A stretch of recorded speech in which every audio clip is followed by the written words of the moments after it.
प्लेटो के न्याय के सिद्धांत को जानने से पहले प्लेटो के बारे में थोड़ा सा बैकग्राउंड इन्फॉर्मेशन ले लेते हैं, क्योंकि किसी भी दार्शनिक के बैकग्राउंड को समझना, उसके फिलॉसफी के कोर एस्पेक्ट को समझना बहुत जरूरी होता है। क्योंकि अगर हम किसी भी दार्शनिक के कोर एस्पेक्ट को समझ जाएंगे तो उसके द्वारा दी गई जितनी भी सिद्धांतें हैं उसको समझने में बहुत ही आसानी होगी।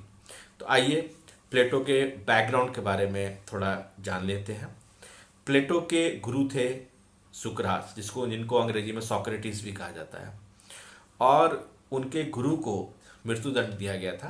तो प्लेटो को इस बात का शुरू से अफसोस था कि उसके गुरु को मृत्युदंड क्यों दिया गया, और उसका गुरु जो बात कह रहा था, जो समझाना चाह रहा था, वो बातें तर्क संगत थी, वो हितकर बातें थी।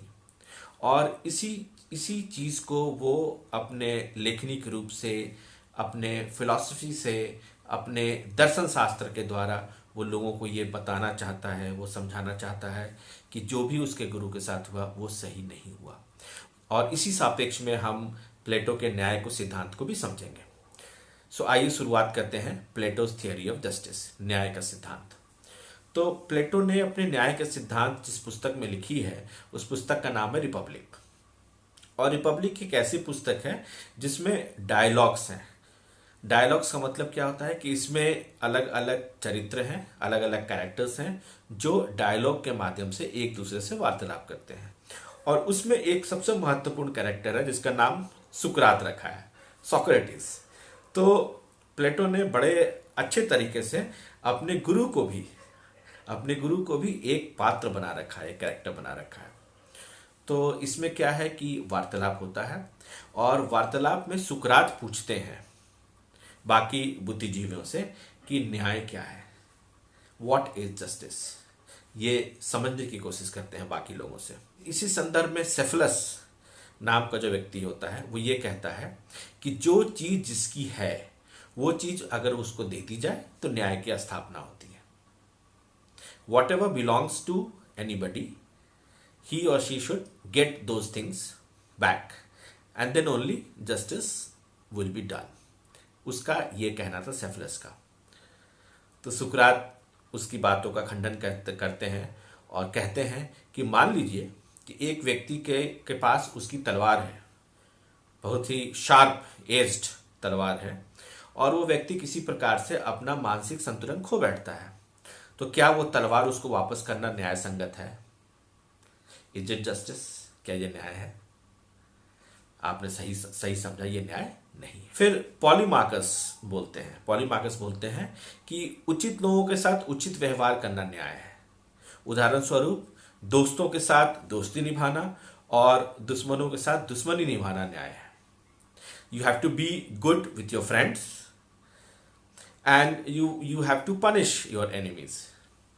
इस पे सुकरात कहते हैं लेकिन क्या ऐसी भी सिचुएशन आ सकती है, ऐसा भी समय आ सकता है जब जो सामने वाला व्यक्ति हो वो प्रतीत तो होता हो कि वो आपका मित्र है, लेकिन वास्तव में वो आपका दुश्मन होता है।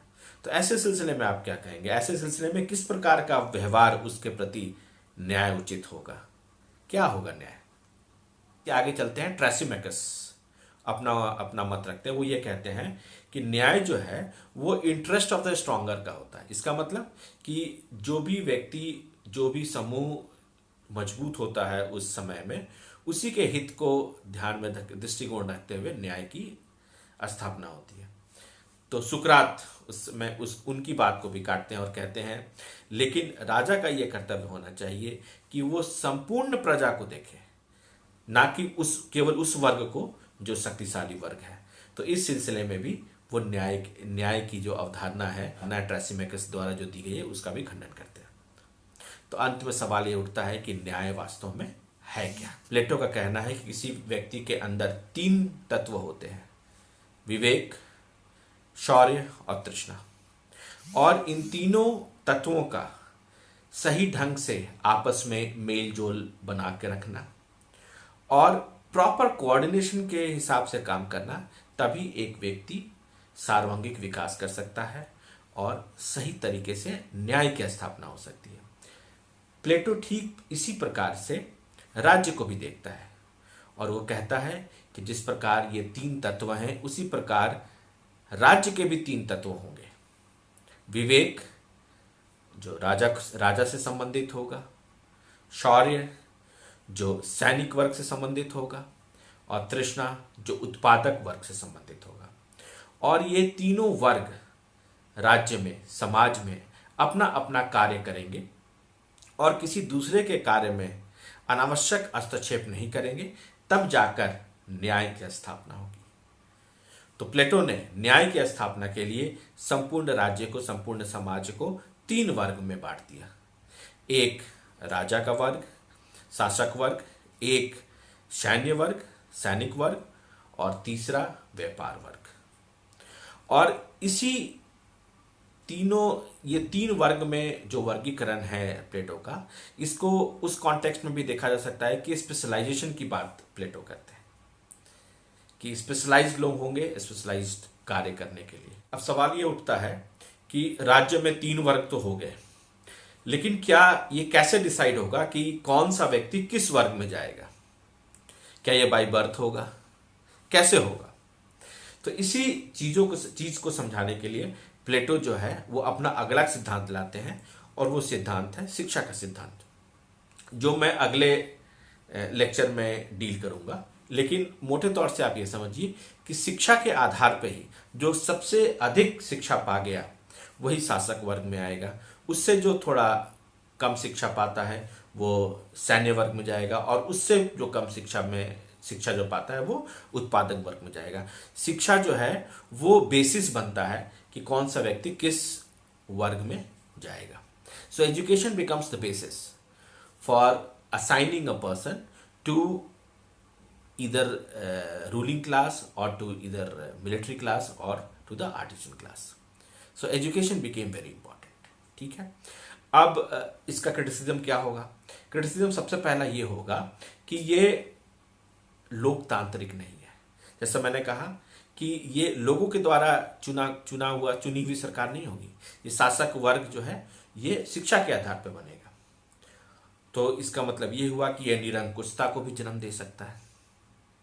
ठीक है। और दूसरी इसकी जो सबसे बड़ी आलोचना ये है कि वो आज के कॉन्टेक्स्ट में, इन प्रेजेंट टाइम्स, इसकी रेलिवेंस नहीं दिखती है। स्टूडेंट, मुझे पूर्ण विश्वास है कि आपको जो है प्लेटो के न्याय के सिद्धांत का कॉन्सेप्ट आपको क्लियर हो गया। और ये इसलिए भी बहुत इंपॉर्टेंट है कि जस्टिस जब इस्टेब्लिश होगी, प्लेटो ये कहता है कि जस्टिस इस्टेब्लिश होगी तो अपने आप आदर्श राज्य आएगा। तो प्लेटो का जो आइडियल स्टेट का जो कॉन्सेप्ट है, आइडियल स्टेट वही होगा जहां जस्टिस की इस्टेब्लिशमेंट होगी। तो जहां न्याय की स्थापना होगी वही आदर्श राज्य आएगा। तो अगर आदर्श राज्य पे भी अगर सवाल उठता है तो आप प्लेटो के न्याय के सिद्धांत को लिख के अपना आर्ग्यूमेंट बना सकते हैं।